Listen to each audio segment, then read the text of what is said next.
찬양할까요? 이제 내가 살아도 찬양 드리시겠습니다.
찬양하고 가시겠습니다.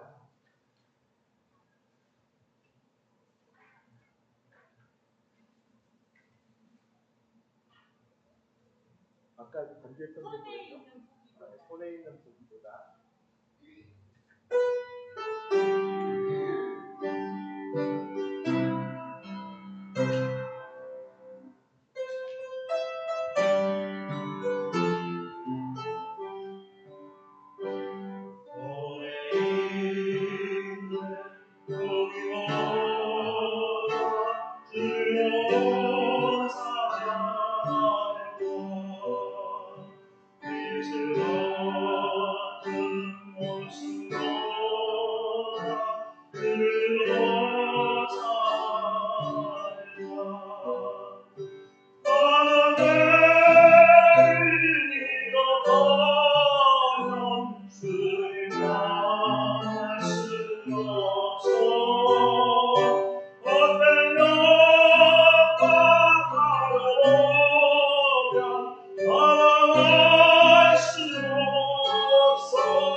만날 수 없어 의심없던 말까지 찾아갈 수 없어 당신은 이 세상 어떤 것을 보이니 주를 찬양하는 마음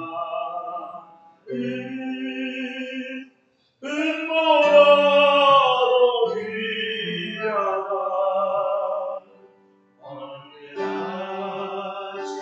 소식이 하나님 알리는 마 영광 속에 오시는 막을 준비에 없는가 이르와는 그물만 주님 만날 수 없어 내리락할 소리 나면 예비할 수 없어 그 중요한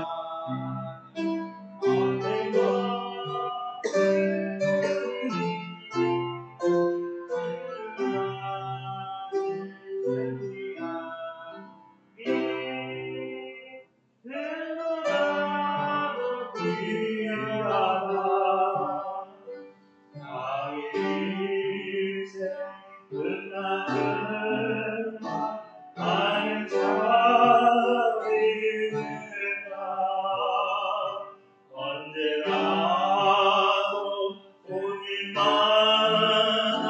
믿음의 길로 보인다 바라는지 않는 시간 주님만 알 수 없어 어려운 그대 어느 나로는 말해 당신 없는 이 세상 어떤 것을 보니 오늘 하루 있는 시간 금보다도 귀하다 기도하시겠습니다. 하나님 아버지 감사를 드립니다. 하나님 계시의 아버지 말씀을 허락하여 주셔서 하나님 마지막 때에 일어날 일들에 대하여 알게 하시고 하나님 또 주님께서 아버지 감당할 수 있는 하나님 믿음과 능력과 힘 주시고 또 하나님 무서운 아버지 환난이 있을 때에 또 하나님 우리가 감당할 수 없는 아버지 그러한 시련이 있을 때에 또 피할 길을 주시는 아버지 하나님 주님의 은혜에 감사드리며 아버지 이 시간 하나님의 말씀을 아버지 하나님 묵상하고 하나님의 말씀을 아버지 깨닫기를 원합니다. 성령 하나님 이 시간 우리에게 아버지 하나님 조명하여 주셔서 아버지 말씀을 깨닫게 하시고 하나님 우리에게 필요한 아버지 하나님 믿음과 인내와 하나님 소망과 또 하나님 담대한 아버지 믿음을 허락해 주셔서 하나님 다니엘처럼 아버지 또 주님의 아버지 하나님 그 사도들처럼 하나님 이 세상과 아버지 맞서서 아버지 하나님 거슬러 올라가는 아버지 그러한 하나님 신앙 갖고 살아갈 수 있도록 인도하여 주옵소서. 하나님 시간도 은혜를 풀어 주옵소서. 감사드리며 예수님의 이름으로 기도드렸습니다. 다니엘서 7장 찬양 드리시겠습니다. 말씀 다니엘서 7장 2절씩 교독하시겠습니다.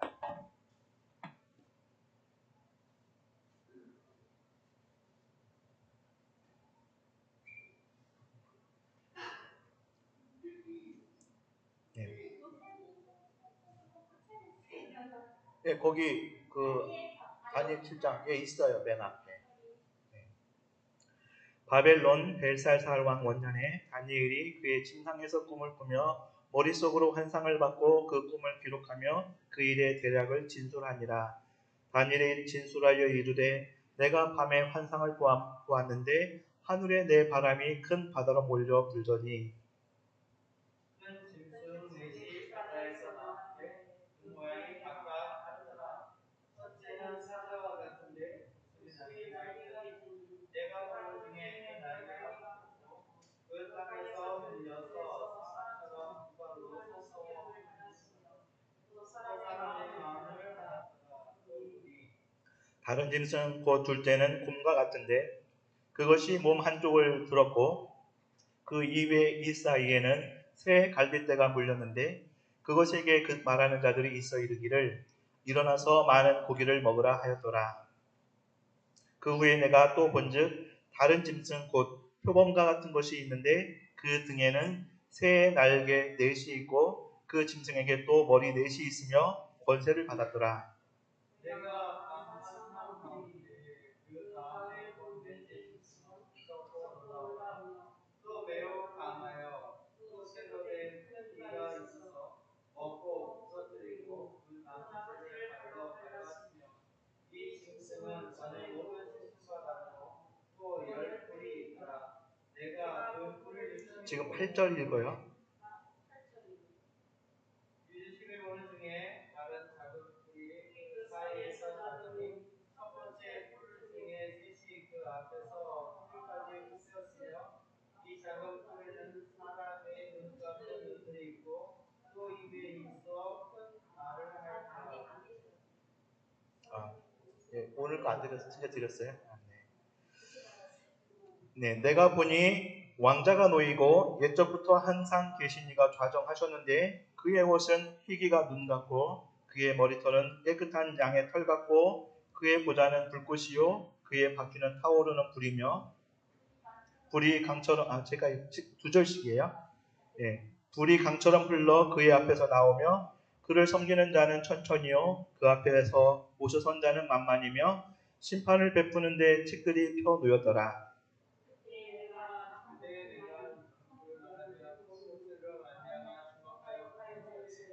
짐승이 죽임을 당하고 그의 시체가 사살하여 타오르는 불에 던져졌으며 그 남은 짐승들은 그의 권세를 뺏겼으나 그 생명은 보존되어 저만 시기가 이르기를 기다리기에 되었더라. 내가 또 밤 환상 중에 보니 인자같은 이가 하늘 구름을 타고 와서 옛적부터 항상 계신 이에게 나아가 그 앞으로 인도되매 그에게 권세와 영광과 나라를 주고 모든 백성과 나라들과 다른 언어를 말하는 모든 자들이 그를 섬기게 하였으니 그의 권세는 소멸되지 아니하는 영원한 권세요 그의 나라는 멸망하지 아니할 것이니라.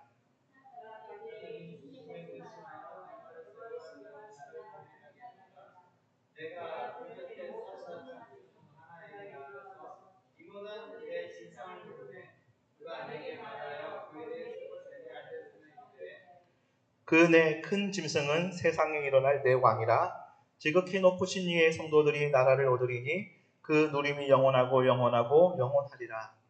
이에 내가 넷째 짐승에 관하여 알고자 하였으니 곧 그것은 모든 짐승과 달라서 심히 무섭더라.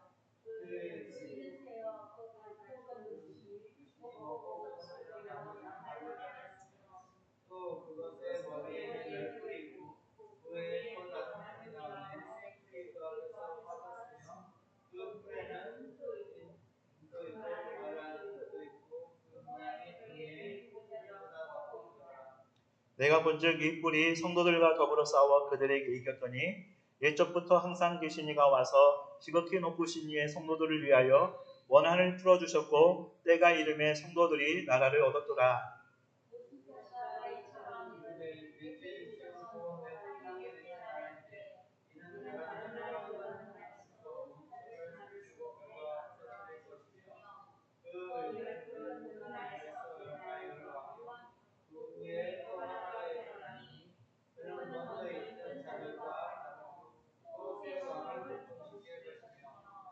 그가 장차 지극히 높으신 이를 말로 대적하며 또 지극히 높으신 이의 성도를 괴롭게 할 것이며 그가 또 때와 법을 굳히고자 할 것이며 성도들은 그의 손에 붙임 바 되어 한 때와 두 때와 반 때를 지내리라. 그러나 심판이 시작되면 그는 권세를 빼앗기고 이 종말의 계시를 보면 조각조각 이렇게 조금씩 그 성경 곳곳에 그 나와 있습니다. 이렇게 계시의 말씀을 하나님의 종들에게 주셨는데 이제 그 띄엄띄엄 있는 말씀들을 맞추다 보면 예를 들어서 50만 년 전에 그 인류의 그 조상인 그 두개골을 이제 맞춘다. 그러면 이 조각을 맞추다 보면 잘못 맞출 수도 있을 거 아니에요? 그러면 모양이 달라지죠. 그래서 이제 고릴라에 가깝게 이렇게 맞춰줄 수도 있는 것이고, 이렇게 이 조각조각의 말씀들을 맞출 때에 잘못 맞추게 되면 모양이 어그러지죠. 그런 것처럼 이제 지금까지 이 과거의 계시의 말씀들을 제대로 이제 맞추질 못해서 그 해석이 잘못된 경우가 있었습니다. 그래서 그렇게 또 그 해석이 또 안 된 이유는 계시의 말씀을 잘 바르게 연결하지 못했기도 했지만은 이제 하나님의 그 아직 때가 이르지 않았기 때문에 또 하나님께서 그 말씀을 열어주시지 않았기 때문에 이제 그 말씀이 열리지 않는 부분도 있습니다. 그런데 이제 우리가 지난 시간에 살펴봤는데 이스라엘이 몇 년도에 건국했다고요? 1948년 5월 14일? 네, 1948년 5월 14일에 이스라엘이 건국했는데 주님께서 무화과 나무의 비유를 배우라. 그 무화과 나무가 다시 살아난다. 무화과 나무가 살아나는 그 세대를 살아가는 그 사람들에게 이제 이러이러한 그 징조가 있을 것이다 하면서 마태복음 24장에서 이제 그 무화과 나무의 환상을 그 비유를 말세의 징조에 대해서 말씀하시는데 이제 이스라엘이 건국한 것이 죽었던 그 무화과 나무가 살아난 것이다. 그래서 거의 2000년에 가깝게 없었던 나라가 다시 살아나게 되면 어떤 일이 생기느냐 하면 이제 일곱 번째 머리 될 나라가 나타나게 된다고 이렇게 말씀을 드렸어요. 왜냐하면 세상에 머리 되는 나라가 되는 조건 중에 하나는 하나님의 나라인 이스라엘을 정복해야만 머리가 된다. 이런 이제 조건을 충족하기 위해서 로마 제국 이후에 이스라엘이 멸망해서 이 세상에 이스라엘 나라가 없었기 때문에 그 하나님의 나라를 정복할 수가 없었죠. 그런데 다시 죽었던 무화과 나무가 다시 살아남으로 인해서 이제 하나님의 그 나라인 이제 이스라엘이 다시 살아났는데 살아나는 것에는 두 가지 종류가 있다. 하나는 육적인 부활이고 또 하나는 영적인 부활로 이렇게 나눌 수 있는데 지금 이스라엘이 건국은 됐지만 그래서 육적으로는 눈에 보이는 나라는 완성이 됐지만 그들이 아직 주님께 돌아오지 않았기 때문에 지금 이제 영적인 회복 단계에 있는 상황이다 이렇게 생각할 수 있습니다. 그래서 현재 이스라엘이 나라가 영적으로 회복이 되었느냐 안 되었느냐 분명하게 나눌 수가 없어요. 왜냐하면 무슨 학파죠?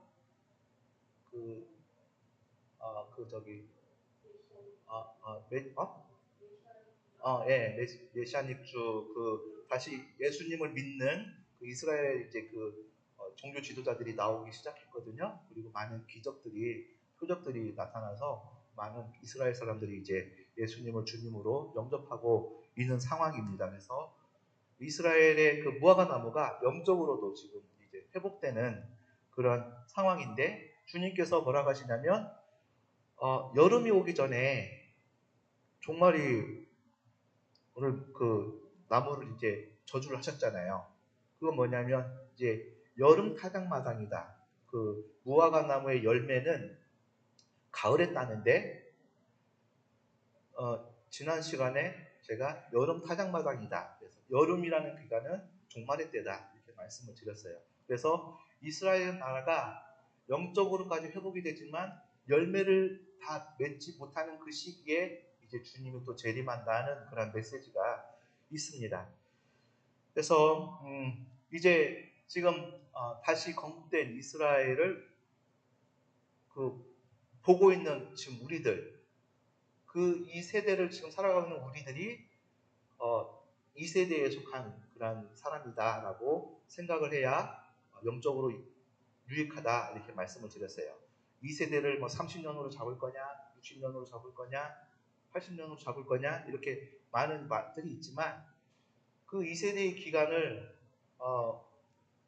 그렇게 우리가 그 30년, 뭐 60년 그 안에 지금 살아가고 있느냐 이게 중요한 것이 아니라 이스라엘 나라가 건국된 그것을 보고 있는 그 지금 이스라엘이 세워진 그 역사의 그 수레바퀴 속에 살아가고 있는 우리가 이 세대에 속한 사람이다 이렇게 받아들여야 영적으로 유익합니다. 그래서 이제 이 세대를 살아가는 우리들에게 이제 우리가 한 해 한 해 더 갈수록 종말의 때는 이제 점점 더 가까워지고 있어요. 그렇기 때문에 이제 하나님께서는 이 때가 이르렀기 때문에 이제 사도 요한이 요한계시록의 계시의 말씀을 받잖아요. 예수님으로부터 천사에게 주고 천사가 그 종 요한에게 줍니다.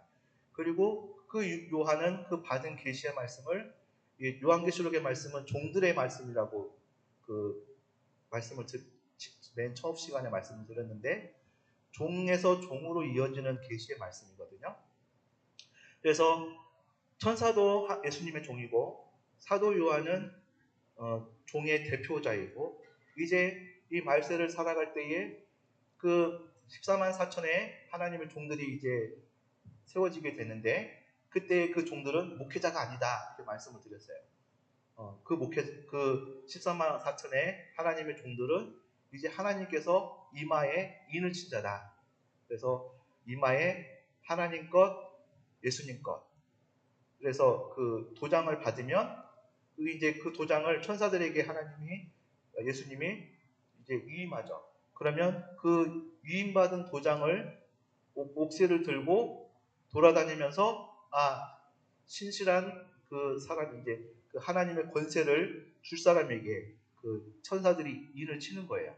왜 하나님께서 예수님이 그 천사에게 그 옥새를 이렇게 맡겨서 그러니까 도장을 맡겨서 치게 하시냐면 이제 천사가 도장을 찍으면 이제 그 종들이 말하는 대로 그 천사는 그 일들을 행해야 될 그 수발을 들어야 되는 거예요. 돕는 이제 그 사역자가 되는 겁니다.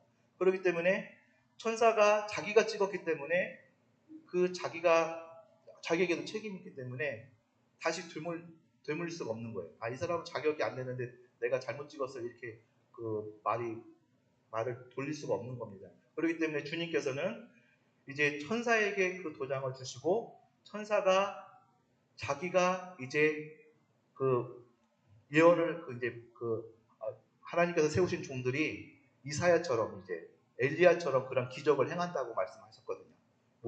모세와 같은 기적을 이제 저주를 이 땅에 땅을 치고 저주를 할 텐데 그러한 일들을 행할 때에 이제 천사는 그 일들을 해야 되는 거예요. 그러니까 그런 의미에서 이제 이 종들에게 사도 요한에게 받은 계시의 말씀이 이제 또 종들에게 이어지는 계시의 말씀이 요한계시록이다 이렇게 말씀을 드렸습니다. 그래서 지난 시간에 전도사님께서 그 8장 다니엘 8장에 있는 그 계시의 말씀을 봉함해라 이렇게 말씀을 했다고 이렇게 이제 말씀을 들으셨을 거예요. 그런데 이제 이 때가 되니까 다니엘의 그 계시에 봉함했던 그 계시의 말씀이 다 우리들은 이제 2500년 가까이 흐른 지금에서는 다니엘이 말한 그 작은 뿔이 누군지 8장에 나오는 작은 뿔이 누군지 다 알 수가 있어요. 왜냐하면 다 열렸거든요. 다 열렸기 때문에 그게 누군지 다 알 수가 있는 것이고 그때는 하나님이 봉함해놨기 때문에 봐도 누군지를 깨닫지 못하는 것이죠. 이제 요한계시록의 말씀 그리고 오늘 계시록의 말씀을 다니엘 말씀을 이렇게 읽다 보면 이제 말씀이 연결이 되고 조명이 되는 이유는 무엇이냐면 이제 마지막 때가 가까웠기 때문에 하나님께서 천사 말씀을 깨닫게 하시고 열어주시기 때문에 우리의 그 계시의 말씀을 이제 과거보다 더 밝게 열렸다고 이렇게 믿습니다. 그리고 이러한 이제 그 하나님께서 과거에 우리가 뭐 그 이단이나 어떤 그 잘못된 이상 사상 때문에 지금까지 계시록의 말씀을 멀리 해왔는데 이제 그 과거의 그런 아픈 상처를 가지고 말씀을 대하기보다는 하나님께서 더 많은 그 계시의 조명을 통해서 열어주시겠구나 이러한 기대를 가지면서 오늘 또 성령 하나님을 의지하면서 계시의 말씀을 들으셨으면 좋겠습니다. 다니엘 7장은 다니엘이 본 환상을 기록한 내용입니다. 그래서 7장을 여는 그 가장 중요한 첫 번째 문장은 하늘에서 내 바람이 큰 바다로 몰려불다라는 이런 구절이에요. 이 바람의 실체가 무엇인지 알아야 계시의 말씀이 열리는데 요한계시록 7장 1절에서는 내 바람의 실체에 대해서 말씀해 주고 있습니다. 계시록 7장 1절 말씀 함께 읽어보겠습니다. 이일 후에 내가 내 천사가 땅 내 모퉁이에 선 것을 보니 땅의 사방의 바람을 붙잡아 바람으로 하여금 땅에나 바다에나 각종 나무에 불지 못하게 하더라. 아멘. 여기서 본절에 나오는 이제 바람은 천사를 말하는데 히브리서 1장 7장에 보면은 또 천사들에 관하여는 그는 그의 천사들을 바람으로 그의 사역자들을 불꽃으로 삼으시느니라 이렇게 기록된 말씀이 있습니다. 그래서 천사를 하나님께서는 바람 그리고 불꽃 이 천사의 어떤 속성이죠. 이런 이제 이렇게 바람이라고 부르시고 또 불꽃이라고 이렇게 부르시는데 땅의 사방에 그 바람을 붙잡아 놨다라고 이렇게 기록한 요한계시록 7장 1절의 말씀에서 이 바람은 자연적인 바람을 의미하는 것이 아니라 천사를 말씀한다. 그리고 또 좀 더 유추해 볼 수 있는 것은 무엇이냐면 바람이 불고 태풍이 불고 할 때에 그 배후에 천사가 있구나라고 이해하시면 정확하게 이해하시는 것입니다. 네, 그리고 이제 바다는 세상을 이렇게 그리고 각종 나무는 각 나라를 은유적으로 성경에서 표현하고 있습니다. 이 표현한 것에 대해서는 나중에 기회가 있을 때 말씀을 살펴보기로 하겠습니다. 내 바람이 큰 바다에 불자 큰 짐승 넷이 나옵니다. 그래서 다니엘 7장에서 네 짐승 중 세 짐승의 모습을 이제 자세하게 설명하고 있습니다. 4절에 독수리 날개 가진 사자, 그래서 독수리 날개가 뽑히고 사람처럼 사자가 이제 서서 으르렁거리죠. 또 두 번째 짐승은 이제 새 갈빗대를 물고 있는 곰의 모습인데 이 곰이 서 있어요. 앞발을 들고 서 있는 이제 곰의 그 모습입니다. 그리고 6절에서는 머리가 넷이고 날개가 넷이 있는 표범의 모습을 기록하고 있습니다. 그리고 이제 계시록에서는 사자 같고 곰 같고 표범 같고 무서운 강하고 천리빨을 가진 네 번째 짐승의 모습을 이야기하고 있습니다. 그러니까 무슨 말씀이냐면 다니엘서에서는 바다에서 큰 바다에서 네 짐승이 올라오는데 네 짐승 중에 세 짐승의 모습만 이야기하고 있고 계시록에서는 네 짐승 중에서 세 짐승은 아예 언급도 안 하고 네 번째 짐승의 모습만 언급하고 있는 거예요. 이 네 짐승의 모습은 종말의 때에 등장하는 세상을 지배하는 강대한 4대 세력을 보여주는 것으로 해석할 프로그램을 이렇게 휴대폰에서 이렇게 검색을 해보시면 어떻게 쉽게 알 수 있냐면 표범이라는 단어를 이렇게 검색을 해보시면 구절이 한 10개 정도밖에 안 되거든요. 거기에서 짐승을 뭐뭐 같다, 표범 같다, 곰 같다 이렇게 표현한 묘사한 그런 구절을 찾아보면 다니엘 7장과 요한계시록 13장밖에 나오지 않아요. 그래서 이제 다니엘 7장에 네 짐승의 환상은 요한계시록 13장 1절과 2절에서 바다에서 나오는 네 번째 짐승의 모습을 설명해주는 이제 배경이 되는 말씀이다. 이렇게 이해하시면 됩니다.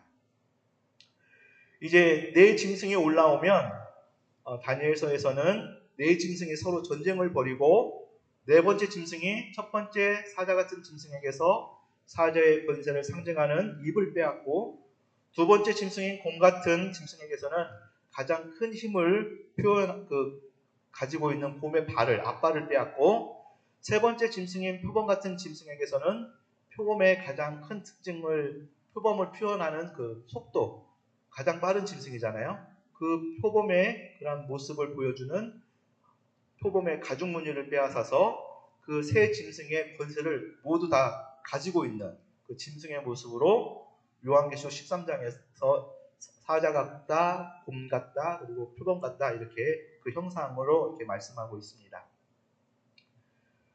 그렇기 때문에 다니엘 7장에 나와 있지 않는 묘사되지 않은 네 번째 짐승의 모습이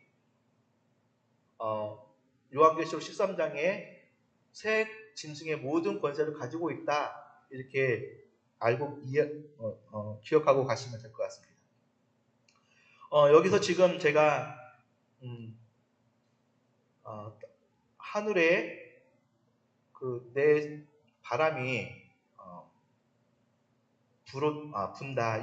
지금 그 말씀이 하늘에서 내 바람이 큰 바다로 몰려불다라는 구절에 대해서는 아직 그 말씀을 덜 드렸어요. 나중에 이제 확인할 겁니다. 두 번째 중요한 이제 말씀은 머리 싸움이에요.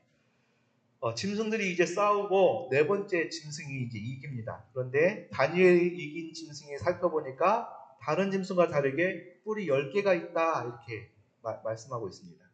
그래서 다니엘 7장의 환상은 마지막 때에 7번째 머리가 될 나라의 싸움에 관한 이야기라고 지난번에 말씀드렸죠.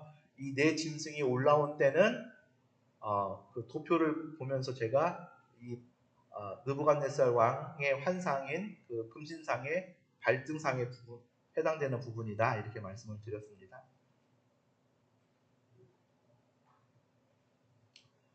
네, 이제 이 마지막 때에 네 강대국이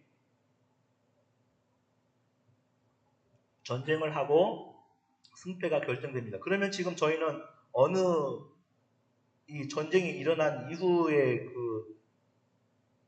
지금 있는 지금 상황이 시간에 살고 있을까요? 아니면 아직 전쟁이 일어나지 않고 있는 시간에 살고 있을까요?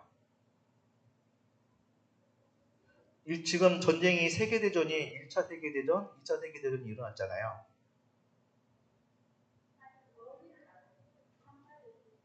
예, 그러면 어떻게 이해할 수 있냐면 이스라엘이 언제 건국됐냐? 이스라엘이 건국된 것은 2차 세계대전 이후에.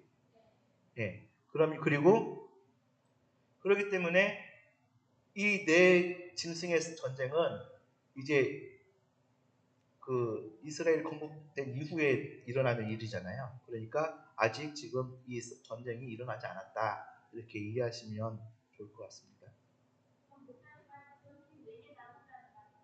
네? 4개가 아니고 이게 네 강대국이 싸운다는 거예요. 이제 지금 머리 싸움에 대해서 이제 지금 설명할 거예요. 좀 읽어보시면 됩니다. 네. 이제,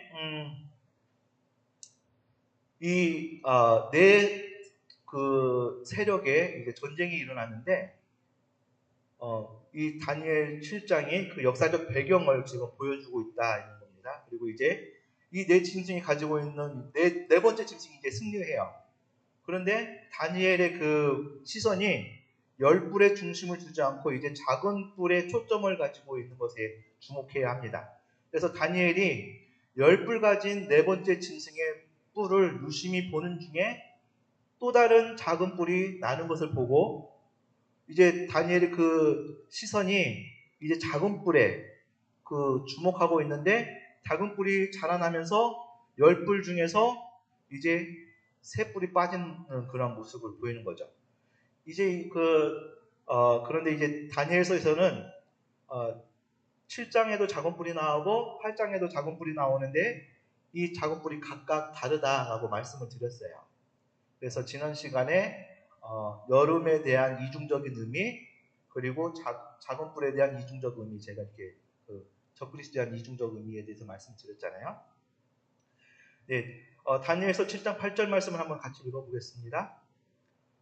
내가 그 뿔을 유심히 보는 중에 다른 작은 뿔이 그 사이에서 나더니 첫 번째 뿔 중에 셋이 그 앞에서 뿌리까지 뽑혔으며 그 작은 뿔에는 사람의 눈 같은 눈들이 있고 또 입이 있어 큰 말을 하였더라. 아멘.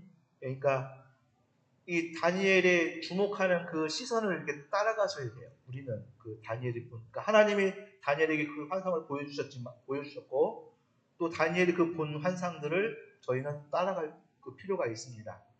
8장 9절 말씀 다시 또 읽겠습니다. 그중 한 뿔에서 또 작은 뿔 하나가 나서 남쪽과 동쪽과 큰 또 영화로운 땅을 향하여 심히 커지더니, 이렇게 다니엘 7장과 8장에서 작은 뿔이 나오는데 각각 다른 인물이고 다른 시대의 작은 뿔들입니다. 그래서 이 다니엘서에 나오는 작은 뿔에 대한 이 성경 말씀이 이제 요한계시록에 있는 그 17장에 나오는 작은 뿔에 대한 그 난해한 성경 구절이거든요. 이 성경 구절이 이 다니엘 7장과 8장에 나오는 작은 뿔에 대한 이야기로 해서 열리게 됩니다. 요한계시록 17장 8절 말씀을 한번 함께 읽겠습니다. 내가 본 짐승은 전에 있었다가 지금은 없으나 장차 무정행으로부터 올라와 멸망으로 들어갈 자니 땅에 사는 자들로서 창세 이후로 그 이름이 생명책에 기록되지 못한 자들이 이전에 있었다가 지금은 없으나 장차 나올 짐승을 보고 놀랍게 여기리라. 아멘. 예, 다니엘이 받은 환상의 계시가 없었다면 사도 요한이 받았던 그 계시의 말씀이 해석이 안 됐을 거예요. 그런데 7장과 8장에 이 작은 뿔에 계시한 계시가 있었기 때문에 이 사도 바울이 받은 계시에서 이전에 있었던 그 짐승은 다니엘 8장에 나오는 작은 뿔이구나. 그리고 그 작은 뿔이 바로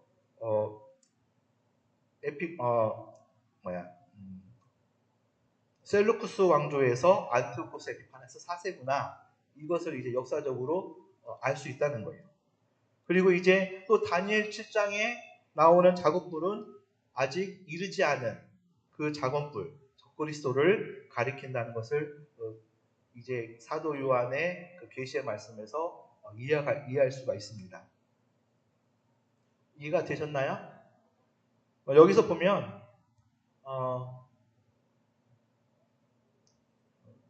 앞으로 조금 이따 설명드릴 거예요. 이제 그 7장과 8장에 나오는 작업불, 이게 각각 다른 같은 단어지만 각각 다른 인물이고 다른 시대의 사람이다라고 이렇게 말씀을 드리는 이유는 뭐냐면, 왜 그 다른 인물이고 다른 시대의 사람인데 작업불로 묘사했냐면 이 배후에 있는 영적 세력이 동일하기 때문에 작업불이라고 설명을 한 겁니다. 그래서 사도 요한 계시록의 말씀에 이 작업불은 지금 현재 어디에 있느냐 하면 무정에게 갇혀 있는데 그 이름이 아블론이다, 아발론이다. 이렇게 영화 같은 것을 보면은 아발론이라는 이름 많이 들어보셨잖아요. 그렇게 그것을 지칭하고 있습니다. 요한계시록 9장 11절 말씀을 한번 함께 읽겠습니다. 그들에게 왕이 있으니 무적행의 사자라. 히브리어로는 그 이름이 아바돈이요 헬라어로는 그 이름이 아블론이라 이더라. 아멘. 예, 제가 이렇게 말씀을 이제 저도 이렇게 배운 거니까 이렇게 말씀을 연결해 해드리는데요. 이렇게 전체적인 그 말씀 속에서 이 구절이 뜻하는 의미를 살펴보시면서 읽으시면 더 많은 그런 이해를 이렇게 찾으실 수 있습니다. 계시록에서 이제 7머리 10뿔 가진 짐승에 대해 상세하게 이제 설명하고 있지 않습니다. 11장에서 하나는 아직 이르지 않았다. 사도 요한이 환상을 볼 때는 이제 요한이 말하기를 5은 망하였고 이렇게 말씀하고 있어요. 그래서 이 5이 어디냐 하면 바벨론, 메데바사, 헬라 이게 망했다. 이 세 개잖아요. 바벨론, 헬라, 메데바사, 헬라. 그러면 이제 다니엘이 그 환상 느부갓네살 왕이 받았을 때의 그 이전의 환상 머리 되는 두 나라는 이제 애굽이고 또 뭐라고 그랬죠? 아수르? 아시리아? 예, 두 나라다 이렇게 말씀을 드렸어요. 그래서 이 다섯의 그 나라는 망했고, 그리고 이제 사도 요한이 살고 있는 그 여섯 번째 머리가 되는 그 나라는 로마 제국이었고, 그리고 이제 하나는 아직 이르지 않았는데 이르면 잠깐 있게 된다 이렇게 말씀한 것이 요한계시록 11장의 말씀입니다.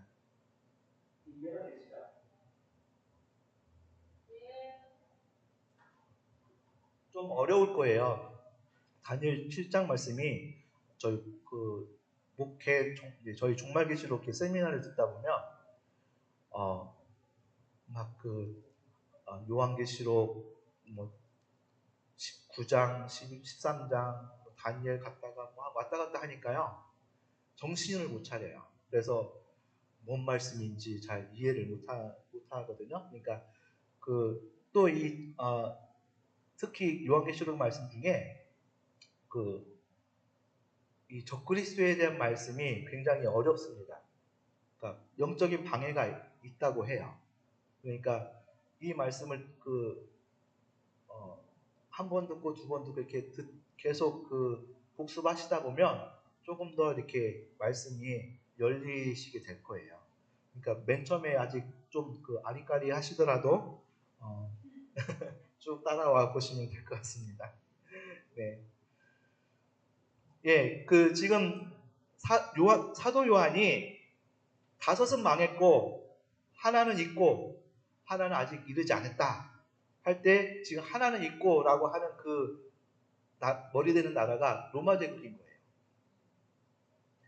예, 그래서 지금 이제 아직 이르지 않았다라는 나라를 금신상에서 이제 찾아보면 금신상의 종아리 부분이 철나라고 그 철나라에 해당되는 부분이 이제 사도 요한이 살았던 시대고 그게 로마 제국 시대인데 이제 로마 제국은 없어졌고 망했고 아직 이르지 않은 그 나라가 이제 발 부분에 해당되는 일부는 철이고 일부는 흙이고 그리고 10발가락이 있는 모습으로 이제 발을 해석한다고 말씀드렸잖아요. 그래서 7번째 머리가 되는 나라는 이제 다니엘서의 금신상에서 10발가락에 해당되는 나라다.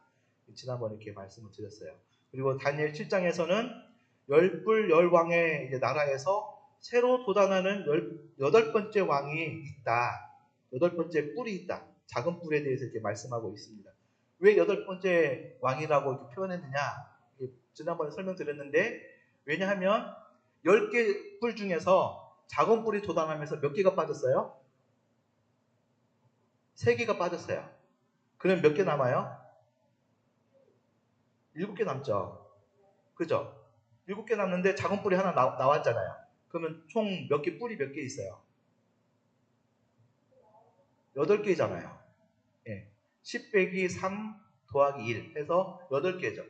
그러니까 8번째 왕이라고 하는 이유가 뭐냐면 뿔이 8개이기 때문에 8번째 왕이라고 말씀드리는 거예요. 그런데 그 8번째 뿔은 7번째 나라에 속하지 않았다 이렇게 이야기해요. 왜냐하면 그건 나중에 설명드릴게요. 네. 네. 여기서 이제 다니엘 7장의 환상의 말씀을 보면 열왕의 나라에서 새로 돋아나는 8번째 왕 작은 뿔이라고 이렇게 싸워서 이겨서 정복하고 이제 그 왕이 다스리는 그 나라가 다 지배하는데 그 10뿔 왕 중에서 이제 하나의 작은 뿔이 이제 돋아나기 시작합니다. 그래서 나중에 달아난 그 작은 뿔이 이제 마지막 때의 작은 뿔, 적그리스도라고 이렇게 난 것입니다. 이제 그 작은 뿔이 돋아날 때에 그 10뿔들이 그 작은 뿔을 대적해요. 그런데 그 작은 뿔이 달아나면서 새 뿔을 뽑아냈다라고 하는데 그 뽑아냈다는 의미가 무엇이냐면 이제 새 뿔을 없애버렸다, 멸망시켰다, 정복했다. 그리고 이제 다른 남은 7뿔들은 이제 복종합니다. 그 작은 뿔에. 그래서 이렇게 그 네 짐승의 머리 싸움에 대해서 이렇게 자세하게 이제 지금 설명을 드렸는데, 이렇게 제가 말씀을 드릴 수 있는 이유는 무엇이냐면, 이 머리 싸움하는 그 짐승에 대해서 다니엘 7장 16절에서 17절 말씀에서 첫 번째 해석을 해주시는 말씀이 있어요. 그리고 또 두 번째로 7장 23절과 24절의 말씀에서 다시 한번 또 재해석을 해주시고 있기 때문에 이렇게 자세하게 말씀을 드릴 수가 있는 겁니다. 예, 다니엘 2장의 금신상이 요한계시록 17장에 7머리 10뿔 가진 붉은 짐승과 연관시켜서 세상 나라의 멸망을 보충해서 이렇게 배경이 되는 말씀으로 해석했다면, 다니엘 7장에서 하늘에서 큰 바다로 부는 네 바람은 요한계시록 9장 14절에서 나오는 유브라데스 강에 결박된 네 천사를 가리킨다. 그리고 그 천사들이 풀려날 때에 일어나는 유브라데 전쟁과 관련이 있는 4대 국가 세력이다. 이렇게 이해하시면 될 것 같습니다. 한번 요한계시록 9장 14절과 15절 말씀 한번 함께 읽어보겠습니다. 나팔 가진 여섯째 천사에게 말하기를 큰 강 유브라데에 결박한 네 천사를 놓아주라 하매 네 천사가 놓였으니 그들은 그 년 월 일시에 이르러 사람 3분의 1을 죽이기로 준비된 자들이었더라. 아멘. 여기서는 그 네 천사가 큰 강 유브라데스 동서남북에 이렇게 결박되어 있다, 이렇게 말씀하고 있잖아요. 그런데 이 요한계시록 또 11장 7절 말씀에 보면 같이 읽어보겠습니다. 그들이 그 증언을 마칠 때에 무적행으로부터 올라오는 짐승이 그들과 더불어 전쟁을 일으켜 그들을 이기고 그들을 죽인 터인즉. 아멘. 여기서 그 네 번째 짐승이 무적행에서 올라온다, 이렇게 기록하고 있어요. 그래서 이 종말에 일어날 전쟁이 동서남북에 있는 유프라테스 강 주변에 있는 강대국인 거죠.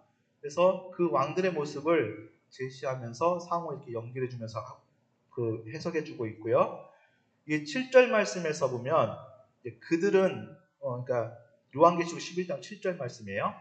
여기서 그들이 그 증언을 마칠 때에서 그들은 두 중인의 사명을 맡은 하나님의 종들을 이렇게 말씀하고 있습니다.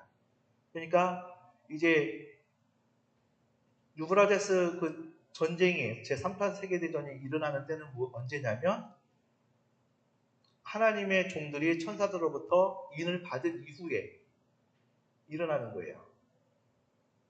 그러니까 두 중인의 사명을 하나님이 받은 자들이 있고 나서 그러니까 하나님이 그 종들의 머리에 인치기까지는 내 바람을 붙잡아두라고 이렇게 말씀하시거든요. 그러니까 아직 내 짐승이 아직 올라오지 않은 겁니다.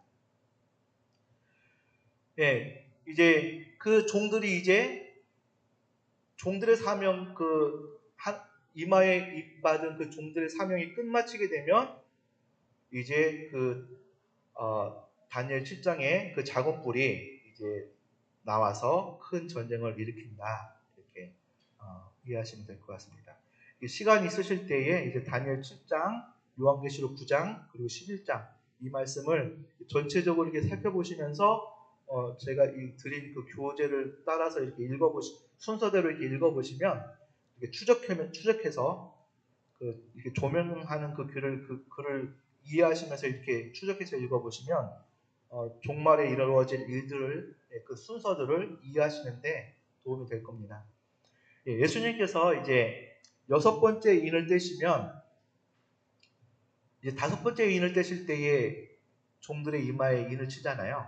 6번째 인을 떼면 해가 검은 털로 짠 상복같이 검어지고 달은 온통 피같이 되며 하늘의 별들이 무화과 나무에서 설익은 열매가 떨어지는 것 같이 떨어지며 하늘은 무화과 나무가 말리는 것 같이 떠나가고 각 산과 섬이 자리에서 옮겨지는 큰 지진이 이제 발생합니다. 지진도 하나의 이제 징조잖아요. 종말의 징조.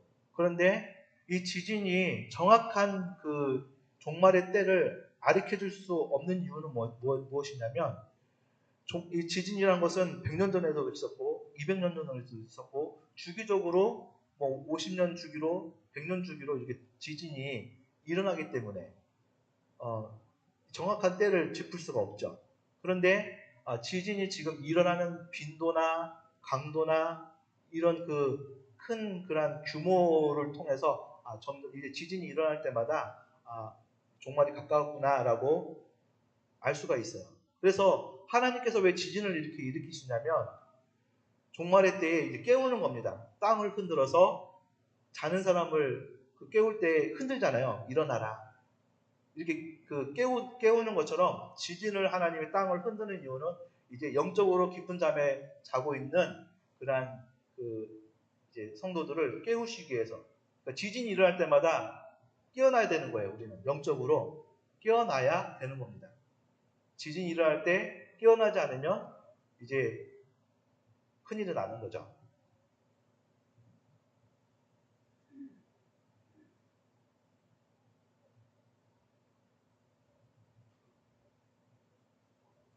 이제 이렇게 큰 지진이 이제 6번째 인을 떼면 또 이제 그런 천재지변이 일어나고 세상의 임금들과 장군들과 부자들과 강한 자들과 모든 종과 자유인이 이제 굴, 산, 바위 틈에서 어린 양의 진노의 심판의 날이 이르렀다라고 이제 다 고백합니다. 이렇게 예수님의 진노가 쏟아진 후에 네 천사가 땅 사방에 묶여있는 그 모습을 보여주는데 이 네 천사는 큰 강 유브라데스 네 모퉁이에 결박되어 있는 네 천사로서 이제 그 천사들이 땅에나 나무에나 각종 나무에나 불지 못하게 이렇게 묶여 있는 그 말씀을 찾아볼 수 있습니다. 이게 사도 요한이 7장 1절에서 말씀하고 있는데 이렇게 각종 나무나 땅에 바다에 불지 못하게 그쪽으로 가지 못하게 묶여있는 그 천사들이 5번째 나팔이 불 때까지는 묶여있다가 여섯째 나팔 든 천사가 나팔을 불면 이제 하나님 앞 금제단에서 금제단 넷불에서 유브라데스 그에 결박된 네 천사를 놓아주라 이렇게 그 음성을 들린 후에 이제 그 천사가 묶임에서 풀려나게 됩니다. 그러니까 이 천사들이 풀려나면 이제 네 짐승이 바다에서 올라온다고 말씀드렸잖아요. 그리고 그 네 짐승이 올라오면 이제 큰 싸움이 일어난다. 그 네 짐승 간에 싸움이 일어나서 네 번째 짐승이 이긴다. 10뿔 가진 네 번째 짐승이 이긴다. 이렇게 말씀을 드렸는데 이 말씀에서 무엇을 알 수 있냐면 전쟁이 하나님의 손안에 있구나라는 것을 알 수가 있습니다. 그러니까 금제단에서 하나님의 말씀이 명령이 있기 전까지는 지금 이 땅에 곧 전쟁이 일어날 것처럼 굉장히 미국과 중국과 러시아와 많은 그런 전쟁들이 지금 막 일어나면서 굉장히 불안하잖아요.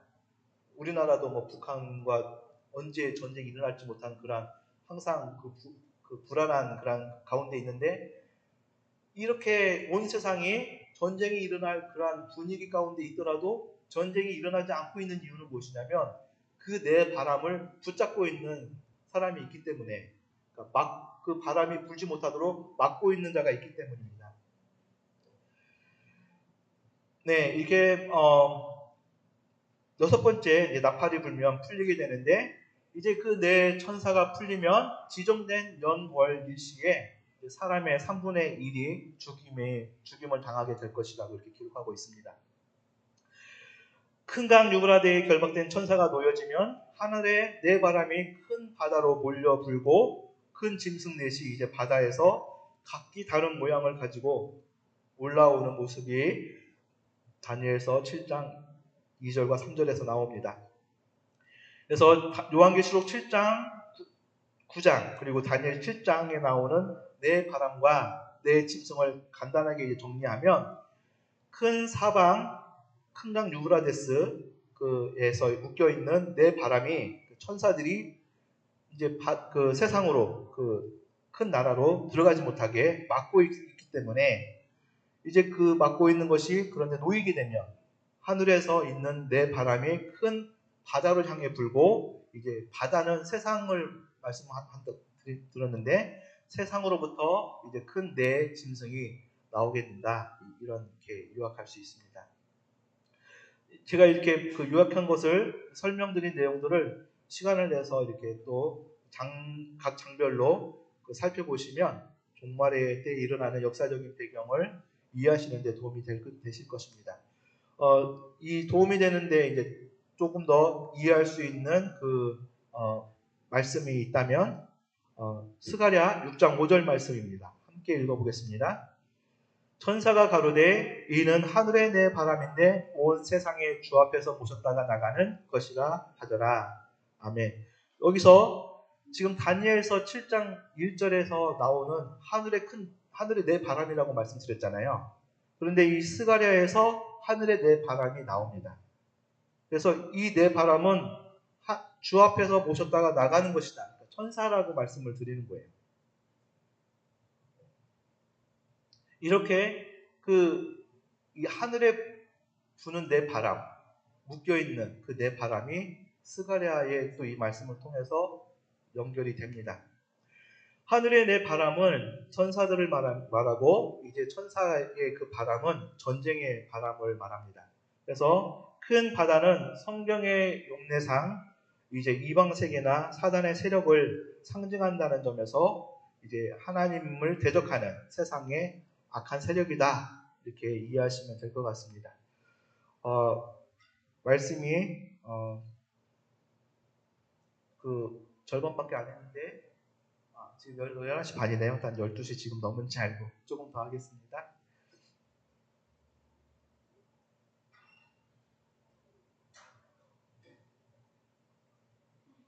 예, 아까 말씀드렸던 것처럼 큰 바다에서 나오는 새 짐승은 사자 같고 곰 같고 표범 같은데 네 번째 짐승이 새 짐승을 이제 발로 밟게 됩니다. 요한계시록 13장에서 네 번째 짐승을 자세하게 설명하고 있다고 말씀드렸고요. 그래서 그 네 번째 그 짐승이 이제 그 새 짐승의 강한 면을 다 빼앗습니다. 그래서 이 사단은 머리가 7이고 10뿔 가진 짐승에게서 새 뿔을 뽑아버리고 나오는 작은 뿔에게 자기의 능력과 보좌와 권세를 줍니다. 이 사단이 육적으로도 가장 강한 그 작은 뿔, 그러니까 사자의 그 가장 강한 것, 곰의 강한 것, 그리고 표범의 강한 모든 것을 네 번째 그 짐승이 다 가지고 있잖아요. 그러니까 육적으로 가장 강한 나라를 그러니까 이 인류 역사상 이보다 강한 나라는 없는 겁니다. 그런데 육적으로 강한 이 나라에 그 작은 뿔, 그 나라에서 돋아나는 그 작은 뿔에게 이 사단이 자신이 가지고 있는 영적인 권세와 능력까지 주는 거예요. 그렇기 때문에 이 작은 뿔은 육적으로도 영적으로도 가장 강한 그런 자이기 때문에 이 작은 뿔 앞에서는 성도들의 권세도 다 부서지고 깨지게 되어 있습니다. 그래서 이 작은 뿔을 이길 수 있는 분은 오직 한 분밖에 안 계세요. 예수님께서 오셔야만 이 작은 뿔을 이길 수 있는 겁니다. 예, 짐승은 무섭고 놀랍고 매우 강해서 이제 새로 된 큰 일을 가지고 있고 그래서 그것으로 먹고 부서뜨리고 그 전에 모든 짐승과는 다르다. 10뿔을 가지고 있으니까 10왕이 있는 나라다. 이제 이 네 번째 짐승이 다른 이전에 있던 짐승과 다른 것처럼 과거의 모든 나라들 가운데서 이런 나라가 없었는데 이제 입이 있어서 큰 말을 하고 또 참난된 말을 하고 머리에는 하나님을 모독하는 그러한 이름들이 있다. 이렇게 기록하고 있습니다. 또 이 다니엘이 이제 불꽃 왕자의 좌정하신 일을 보는데 희귀의 눈 같고 그리고 양의 털같이 깨끗한 머리털을 가진 옛적부터 항상 계신 이를 봅니다. 그런데 사도 요한은 또 머리의 털에 희귀가 양털 같고 눈 같은 그분을 부활하신 그분을 보는데 그 머리털에 희귀가 양털 같다는 분이 예수님이다라고 말씀하고 있어요. 그렇기 때문에 이 다니엘이 본 희귀가 눈 같은 옷을 입고 양의 털같이 깨끗한 머리털 가진 옛적부터 계신 이분이 누구세요? 그러면 이분이 바로 또 예수님이신 거예요. 그러니까 다니엘도 부활하신 주님을 받고 사도 요한도 부활하신 주님을 본 겁니다. 그래서 이 다니엘과 사도 요한은 이제 주님을 섬기는 천사가 천천이고 모셔선 천사가 만만인데 천사들이 보좌와 내 생물들과 장로들을 둘러서 있는 광경을 이제 보게 된 겁니다. 그래서 백보자 심판대에는 이제 사람들을 심판하는 행위책들과 구원받은 자의 이름이 적힌 생명책이 펼쳐져 있는데 생명책에 이름이 적혀 있지 않는 자는 큰 자나 작은 자나 물어나고 죽은 모든 자들이 행위책에서 적힌 자기 심판 행위에 따라서 심판을 받게 될 것이다. 이렇게 기록하고 있어요. 이게 무슨 말씀이냐면 이제 천년왕국이 끝난 후에 이제 곡과 마곡의 전쟁 이후에 이제 주님께서 자신이 가지고 있는 왕권을 하나님께 드리잖아요. 그러면 이제 두 번째 그 부활도 순서가 있다고 말씀드렸어요. 두 번째 부활이 이제 모든 자들이 다 부활로 나오게 됩니다. 순서대로. 그때에 이제 백보자 심판대에 가게 되면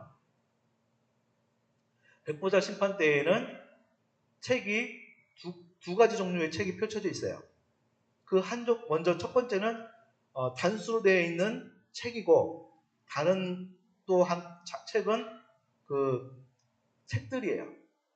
그래서 이 작은 책은 생명책, 우리가 다른 말로 생명책이라고 이야기하고 또 책들이라고 복수로 표현되어 있는 그 책은 행위책을 말씀하는 거예요.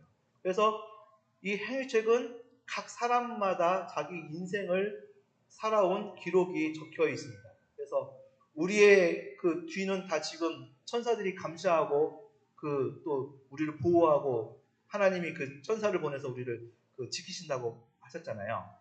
그런 것처럼 욥기서에 보면 하나님이 사단에게 내가 내 좀 신실한 욥을 보았느냐 이렇게 말씀하는 것처럼 그리고 천사들이 왔을 때 누가 신실하더냐 할 때에 욥이 신실합니다라고 그 천사들이 하나님께 다 말씀 보고하죠. 그런 것처럼 이제 각 사람에게는 작은 책들이 있어요. 책들이 몇 권의 책들이 있겠어요. 내 행위책이 몇 권이나 되겠습니까? 그러니까 한 권이 아니고 책들이 많다는 것은 우리의 행위가 많을수록 거기에 있는 그 행위들이 그 기록들이 많아질 겁니다. 그러니까 내가 한 일들이 많으면, 내가 한 범죄들이 많으면, 내가 아니면 또 착한 일들을 많이 하게 되면 그 책들의 분량들이 늘어날 겁니다. 그래서 한번 상상을 한번 해보시면 좋을 것 같아요. 내 인생을 돌아보면서 내 인생을 몇 권의 책으로 기록할 수 있을까? 제가 아는 저희 교단 선교사님은 책을 4권으로 이렇게 선교집을 만들어서 책을 쓰셨더라고요. 그래서 대단하시다는 생각이 들어요. 권사님은 책을 몇 권 정도 쓰실 수 있으실 것 같아요. 한번 이렇게 회고록처럼 내가 이렇게 내 인생의 이야기를 이렇게 하면 대신 쭉 그 이야기를 녹음해가지고 기록해 주시는 또 은사를 갖고 있는 목사님도 계시거든요. 그래서 어떤 자신의 자서전을 이렇게 만드실 수도 있을 겁니다. 그래서 돌아보시면서 지금 옛날에 그 책들을 본인이 또 읽어보시면서 내가 회개할 게 있구나 없구나 이거 살펴보시면서 좋은 시간을 가지시게 될 것 같습니다. 예, 아까 어디까지 했죠? 네, 이제 이 책과 생명책과 행위책이 있는 거예요. 그래서 이제 하나님 앞에 부활된 그러니까 부활해서 이제 백보자 앞에 서게 되면 먼저 뭘 보겠어요? 생명책에 이름이 있는지 없는지 먼저 보는 거예요. 그래서 생명책에 이름이 기록되어 있다 하면 이제 천국으로 가는 거죠. 예. 그리고 만약에 이제 생명책에 이름이 없으면 이제 자신의 행위대로 그 작은 책에 기록된 행위대로 심판을 받게 되는 겁니다.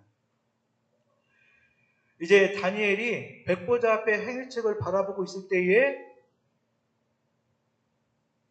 작은 뿔이 말하는 큰 목소리를 듣고 작은 뿔을 주목하여 보는데 작은 뿔 짐승이 죽임을 당해서 타오르는 그 불에 던져지는 광경을 봅니다. 그리고 이제 사도 요한은 짐승과 표적을 행하던 거짓 선자가 함께 잡혀와서 이 둘이 산채로 유황불 붙은 못에 던져지는 광경을 목도해요. 그리고 이제 천년왕국이 천년이 지났을 때 이제 사단이 풀려나서 이제 미혹하는 일을 하는데 곡과 마곡의 전쟁이 벌어진 후에 천년왕국 사람들을 미혹했던 마귀도 불과 유황 불못에 던져지고 이제 거기에서 그 사단과 거짓 선지자와 그 짐승이 함께 하게 되는데 그곳의 이름이 지옥 불못이다. 이렇게 말씀드리는 겁니다. 그러면 여기서 우리가 생각해야 될 것이 뭐냐면 그러면 작은 그 네 번째 짐승은 언제 들어가는가? 지옥에. 언제 들어가요? 지옥에 가장 먼저 들어가는, 그러니까 지옥에도 들어가는 순서가 있는 거예요.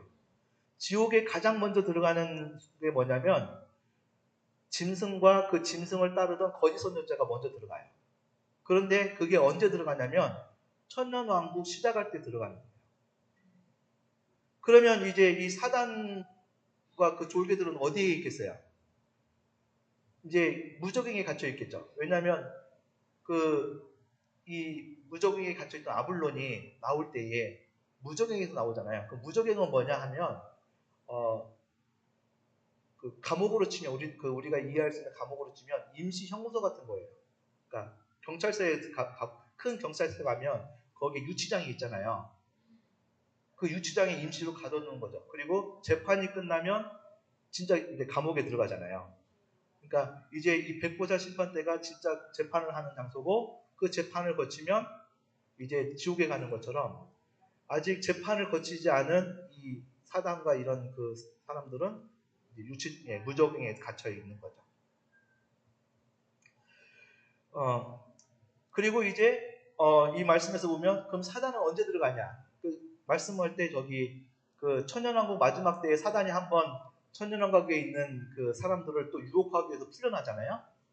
예, 그러면 그 사단이 유혹해서 곡과 마곡의 전쟁이 벌어진 후에 거기서 이제 그 모든 사람들이 다시 다 부활해서 이제 백보자 심판대 앞에서 심판을 받고 이제 진짜 지옥에 들어간다고 이렇게 오늘 다니엘 7장의 말씀과 그리고 계시록 19장 이 말씀들을 쭉 그 조각들을 모아서 살펴보면 두 번째로 지옥에 들어가는 것들이 이제 그 사단이구나 이렇게 알 수 있습니다.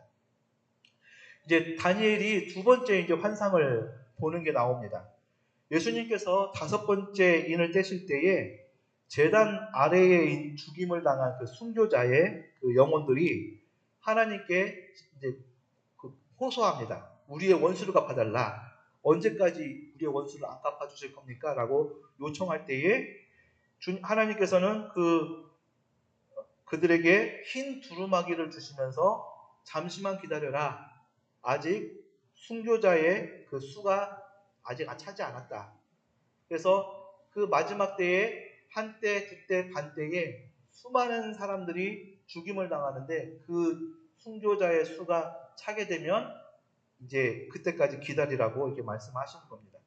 그래서 이제 그 순교자의 수가 차게 되면 이제 그러니까 그 순교자의 수가 차기까지 이 작은 뿔은 성도와 싸워서 이기고 많은 그 자신에게 그 절하지 않는 그 성도들을 죽여서 이제 순교자의 수가 차게 합니다. 그리고 이제 하나님은 그 순교자들의 원한을 풀어주시기 위해서 이제 강림하시고 이제 그 성도들이 나라를 얻게 될 것이다 이렇게 기록하고 있습니다. 그래서 주님은 선지자들과 성도들과 및 땅 위에서 죽임을 당한 모든 자의 핏값을 찾아내서 심판하시는 분으로 요한계시록 18장에 기록하고 있습니다. 성도들이 메시아 왕국을 얻게 되기 전에 이제 네 번째 짐승의 작은 뿔은 성도와 싸워서 이기고, 그리고 그 짐승은 입을 크게 벌려서 하나님을 향해서 비방하고 하나님의 이름과 장막과 하늘에 사는 자들을 비방한다.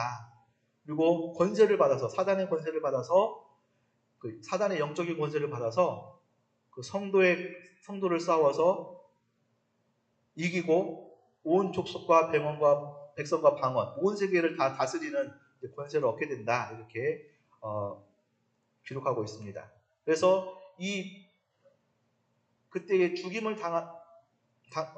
당하지 않고 그 작은 뿔에게 적그리스도에게 이제 경배한 그 자들은 예수님을 믿었던 사람이라 할지라도 생명책에서 이름이 지어지게 될 것입니다. 이제 작은 뿔이 성도의 권세를 깨뜨리고 이기는 것을 예언하는 말씀이 있습니다.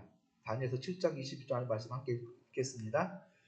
내가 본즉 이 뿔이 성도들과 더불어 싸워 그들에게 이겼더니, 또 다니엘서 11장 7절 내가 들은즉 그 세마포 옷을 입고 강물 위쪽에 있는 자가 자기의 좌우 손을 들어 하늘을 향하여 영원히 살아계시는 이를 가리켜 맹세하여 이르되 반드시 한때 두때 반때를 지나서 성도의 권세가 다 깨지기까지 이르니 그렇게 되면 이 모든 일이 다 끝나리라 하더라. 계시록 13장 10절 말씀입니다.